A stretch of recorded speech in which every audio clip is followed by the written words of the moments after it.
We're praying to God, aren't we, in hard times, and they would have been no difference. And Jesus would have heard their cries, and he would have come to them. He would have come to them, and passed them by means he was with them all that time. It goes on to say, be of good cheer. What do the words in English say? Be of good cheer. It is I. It is I. In Greek, it's ego eimi, which is I am. Do not be afraid. Take courage. I am. I am. Why would Jesus use that word, I am? What's he trying to... We've already got the image of Mark saying that God, the characteristics of God are coming towards the boat. Why would Jesus say, I am?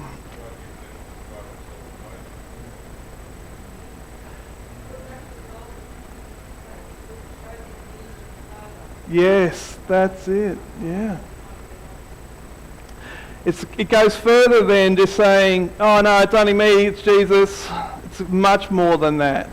It's actually saying, I am the creator of this earth. I control the seas.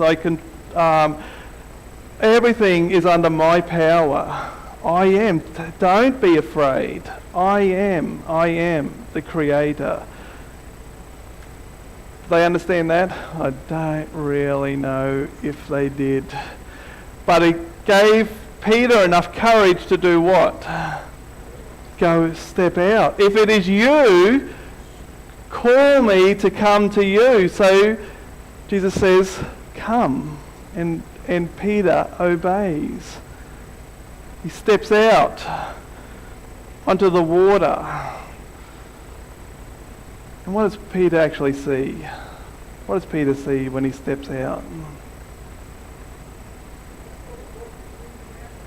Initially he was walking and he only saw Jesus.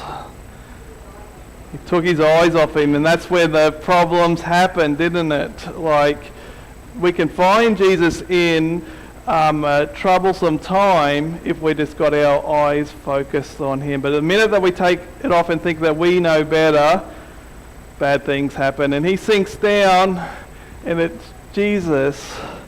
Well, Peter had to think fast and say the fastest prayer. This problem is right there to save him.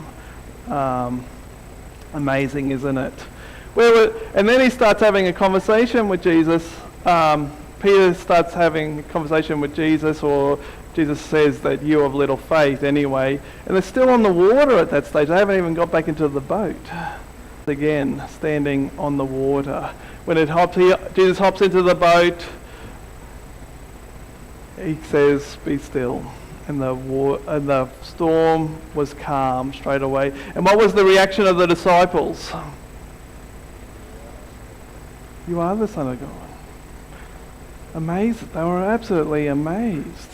They were amazed that Jesus does have the power of the Creator. He could calm the water. So what is the significance of that story? It's a great story. We tell it to all of our children in Sabbath school all the time. So we know that story from a very, very early age. So what is the true significance of that? I wanted to start with these couple of questions to get us thinking a little bit deeper. Why are the three accounts of Jesus walking on the water only in the Jewish authors? Matthew, Mark and Luke. Matthew, Mark and John, not Luke. Why? Why is only the Jewish authors of the Gospels actually accounting for this? And further, why did only Matthew mention Peter's bit on the water? Isn't that a miracle in itself? Yet only Matthew